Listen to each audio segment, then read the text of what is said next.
বাবুল ভাই উপস্থিত, আমাদের গৌরব রাজল থানার প্রথম ব্যারিস্টার জনাব ব্যারিস্টার শহীদুল ইসলাম।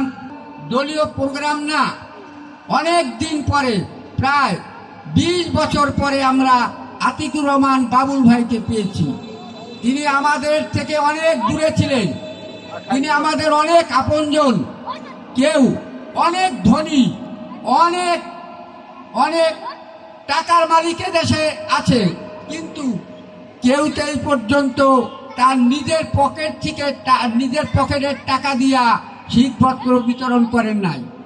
বরঞ্চ আপনারা জানেন, এই 17টি বছর এই সরকারের যে সমস্ত জিনিস আপনাদের জন্য এসেছিল সব লুপাট হয়ে গেছে, সব তাদের নিজের পকেটই ভারী করেছে, কিন্তু গরিবের মাঝে আসে নাই।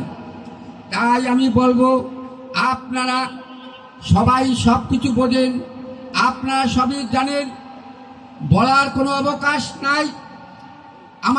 আমরা মুক্তি পেয়েছি, আবার একটা স্বাধীন পেয়েছি।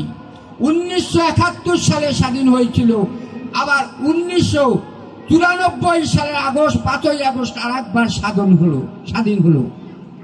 এই স্বাধীন যদি না হতো, আমি মুখ খুলে কোনো কথা বলতে পারতাম না। যারা এই স্বাধীনতার জন্য, যারা এই 5ই আগস্টে স্বাধীন করেছে, তাদেরকে আমি আমার অন্তরস্থল থেকে তাদের প্রতি আমি শ্রদ্ধা জানাই। সাথী ভাইয়ের আমার, যাও অনেক, আমরা আপনাদের মাঝে আবার আসবো, অনেক কথা বলবো, আমরা আপনাদের সাথে আছি, থাকবো। এখন আপনারা যার বক্তব্য